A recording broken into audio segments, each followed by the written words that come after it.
밤 10시 출출함이 밀려올 때 여러분의 머릿속을 스치는 가장 강력한 단어 무엇입니까? 10중 8구는 바로 치킨일 겁니다. 한국인에게 치킨은 단순한 야식이 아닙니다. 기쁠 때나 슬플 때나 축구를 볼 때나 친구를 만날 때나 우리는 늘 치킨과 함께합니다. 대한민국은 가히 치킨 공화국이라 불릴만 합니다. 통계는 이 사실을 증명합니다. 전 세계 맥도날드 매장 수보다 대한민국에 있는 치킨집 수가 더 많다는 사실 알고 계셨나요? 한 집 건너 한 집이 치킨집인 나라. 인구 1000명당 치킨집 수가 편의점 수와 맞먹는 나라. 과연 이게 정상적인 현상일까요? 도대체 언제부터 한반도는 탁 튀기는 냄새로 가득 차게 되었을까요? 오늘은 이 거대한 치킨 유니버스의 기원을 찾아 떠나보려 합니다. 우리가 지금 즐겨 먹는 프라이드 치킨의 형태는 사실 우리 전통 식문화에는 없던 것입니다. 과거 우리는 닭을 주로 삶아 먹었죠. 뱃쑥처럼 말입니다. 변화의 시작은 해방 이후 미군정이 들어서면서부터였습니다. 미군 부대에서 흘러나온 서구식 튀김 문화가 아름아름 퍼지기 시작했죠. 하지만 당시 식용유는 너무나 귀했습니다. 닭을 기름에 푹 담가 튀긴다는 건 상상하기 힘든 사치였기에 초기에는 다른 형태가 유행했습니다. 바로 60에서 70년대 골목길을 주름잡았던 전기구이 통닭입니다. 트럭에서 빙글빙글 돌아가며 기름기를 쫙 뺀 그 모습이 한국형 치킨 역사의 일장이었습니다. 진정한 의미의 치킨 혁명은 1970년대 경제성장과 함께 찾아옵니다. 바로 식용유의 대량 생산이 가능해지면서부터입니다. 드디어 닭을 끓는 기름 속에 통째로 넣을 수 있게 되었습니다. 바삭한 껍질과 촉촉한 속살, 시장 통닭의 시대가 열린 것이죠. 하지만 서양식 프라이드 치킨은 한국인의 입맛에는 조금 느끼했습니다. 밥 반찬으로 먹기에도 뭔가 부족했죠. 그때 한 천재적인 발상이 등장합니다. 1980년대 초 대구의 한 치킨집 사장님은 고민 끝에 한국인이 사랑하는 마늘, 고추장, 물엿을 섞어 닭을 버무려 봅니다. 그것이 바로 전 세계 유일무이한 K푸드, 양념치킨의 탄생 순간이었습니다. 매콤달콤한 이 맛은 단숨에 한국인의 혀를 사로잡았습니다. 양념치킨의 등장은 단순한 신메뉴 개발이 아니었습니다. 프라이드 1세기던 치킨 시장에 다양성이라는 무기를 쥐어준 사건이었죠. 이때부터 양념과 후라이드는 한국인에게 짜장면과 짬뽕을 고르는 것만큼이나 중요한 선택의 순간이 되었습니다. 80년대 호황기와 맞물려 치킨은 최고의 외식 메뉴로 등극합니다. 아버지가 월급날 사 들고 오시는 노란 봉투 속 치킨은 가족의 행복 그 자체였죠. 하지만 치킨 공화국의 폭발적인 성장은 아이러니하게도 대한민국의 가장 어두운 그림자와 맞닿아 있습니다. 바로 1997년 IMF 외환위기입니다. IMF 외환위기로 수많은 가장이 직장을 잃었습니다. 평생 일만 했던 그들이 퇴직금을 들고 선택할 수 있는 길은 많지 않았습니다. 특별한 기술 없이도 비교적 적은 자본으로 시작할 수 있는 일. 바로 치킨집 창업이었습니다. 골목마다 치킨집 간판이 우후죽순 늘어나기 시작했죠. 치킨집의 급증은 치열한 생존 경쟁을 의미했습니다. 살아남기 위해 프랜차이즈 본사들은 더 자극적이고 새로운 맛을 개발해야만 했습니다. 그리고 2002년 치킨 역사상 가장 거대한 이벤트가 발생합니다. 바로 한일 월드컵입니다. 4강 신화의 뜨거운 열기 속에서 치킨은 동났습니다. 전국 모든 치킨집에 닭이 바닥나고 배달 오토바이가 멈출 새 없이 달렸습니다. 축구 볼 땐 치킨이라는 공식이 이때에 완전히 굳어졌습니다. 이 시기를 거치며 치킨 프랜차이즈들은 거대 기업으로 성장합니다. 동네 치킨집들이 시스템을 갖춘 대형 브랜드로 재편되기 시작한 것이죠. 소위 치느님의 시대가 도래했습니다. 치킨은 단순한 음식을 넘어 종교적인 숭배의 대상처럼 여겨지며 하나의 문화 현상이 되었습니다.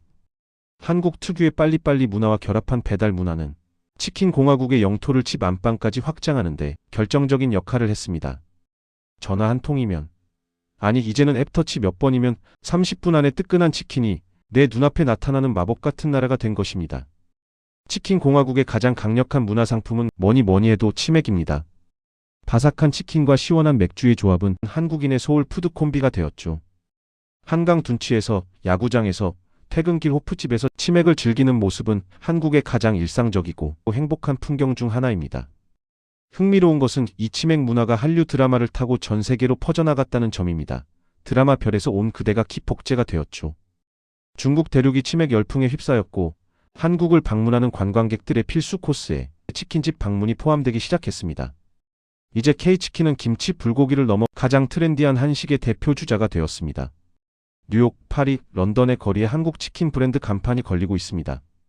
외국인들은 한국 치킨의 어떤 점에 열광할까요? 그들은 서양 치킨과는 다른 얇고 바삭한 튀김옷과 다양한 양념 소스에 놀라워합니다.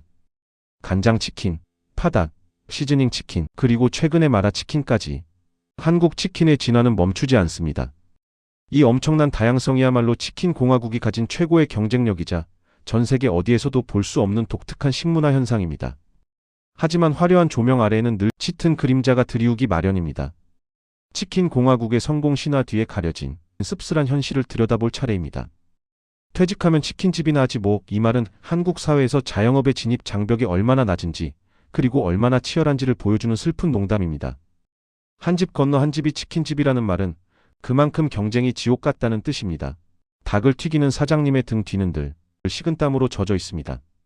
프랜차이즈 본사의 과도한 요구, 나날이 치솟는 임대료와 인건비는 영세한 치킨집 사장님들의 목을 조여옵니다. 최근 몇 년간 가장 뜨거운 이슈는 단연 배달비 문제입니다.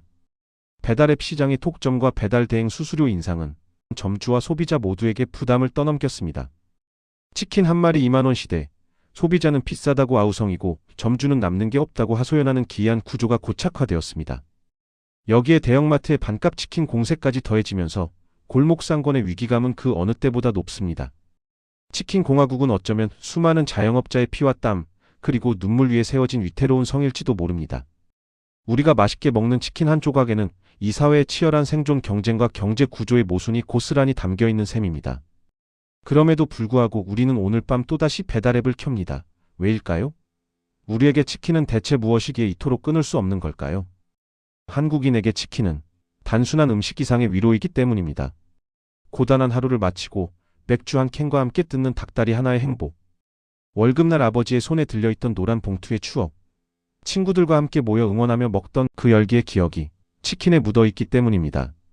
치킨 공화국은 가장 한국적인 방식으로 발전해온 우리의 욕망과 결핍이 투영된 거울과도 같습니다. 빨리빨리 문화가 만들어낸 총알 배송, 끊임없이 새로운 자극을 원하는 입맛이 만들어낸 수백 가지 양념들, 그리고 은퇴 후의 불안한 삶이 만들어낸 수많은 치킨집들까지 치킨을 보면 대한민국이 보입니다. 치킨 시장은 이제 포화 상태를 넘어 과포화 상태입니다. 전문가들은 치킨 공화국의 미래를 우려 섞인 시선으로 바라봅니다. 하지만 K치킨은 위기 속에서도 늘 새로운 길을 찾아왔습니다. 해외 시장 개척은 이제 선택이 아닌 필수가 되었습니다. 또한 지속 가능한 성장을 위해 본사와 점주의 상생, 그리고 건강한 식문화에 대한 고민이 필요한 시점입니다. 치킨 공화국의 역사는 아직 끝나지 않았습니다. 앞으로 이 거대한 치킨 유니버스는 또 어떤 모습으로 진화하게 될까요? 지금 이 순간에도 전국의 수많은 주방에서는 끓는 기름 앞에서 땀 흘리며 닭을 튀기는 분들이 계십니다. 그리고 그 치킨을 기다리며 설레는 마음으로 배달앱을 바라보는 수많은 국민이 있습니다. 오늘 저녁 여러분의 식탁에는 어떤 치킨이 올라갈까요? 바삭한 후라이드? 매콤달콤한 양념? 아니면 새로운 시즈닝 치킨?